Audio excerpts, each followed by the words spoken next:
if at all. We go live now to our reporter Annika, who's outside the North Gauteng High Court in Pretoria. Annika, a very good morning to you. Another tough day indeed for Oscar in court yesterday, which was the second day he was on the witness stand. Some people might say the emotions were much rawer than on Monday. Absolutely, Dan. Well, it certainly seemed as if those emotions, as you say, were raw. They seemed very deep and primal, and certainly seemed genuine. But I think it's important to say that just because those emotions did indeed seem genuine, it doesn't necessarily mean that we know the motive for those emotions, and they certainly don't presume innocence or guilt. What is worrying, I think, is that shortly after Oscar Pistorius broke down yesterday, his family looked very worried and grim-faced.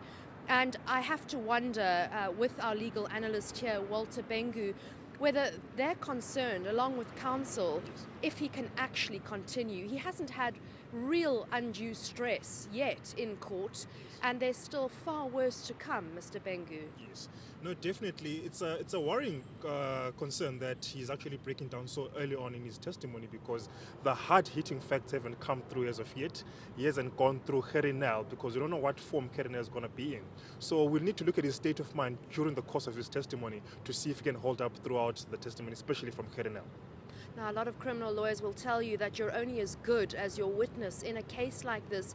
The emotion isn't really a problem at this stage in evidence in chief, but it will come in terms of reliability if he cannot keep it together during cross-examination.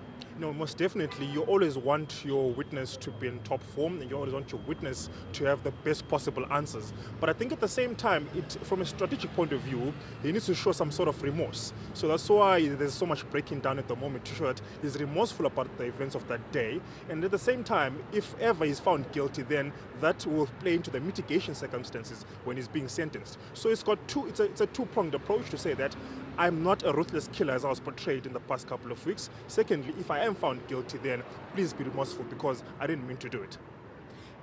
Pistorius brought up new facts yesterday, such as Reeva Steenkamp whispering to him before the actual shooting incident, "Can you not sleep, Baba?"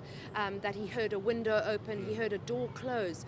Do you think he did himself any favors on day one? I think the danger there by most witnesses is that they try and cover every single basis and forget what their defenses actually are. So, I mean, a lot of people are actually confused as to what really happened that night, because now it seems like he should have known where Reeva was before he shot. So, in a way, it could actually throw out many of his defenses when Gerinel comes in to try and call him out in that respect. So I think he's trying a bit too hard to try and cover every single basis to come out of this particular predicament. And with the prosecutor as tenacious as Gerinel, you don't want to be too broad, because he'll sink his fangs, with no disrespect to Mr. Nell, he'll sink his fangs into any morsel that you throw his way.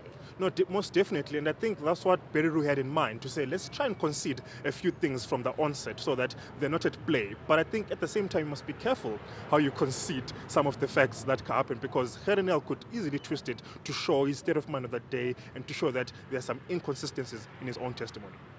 Mr. Bengu, thank you so much for joining us this morning. That's all we have time for. Dan, back to you in the studio. Thank you very much. That's our reporter, Annika, outside the High Court there in Pretoria, where the Oscar trial will resume. Know more about your world. eNCA.com.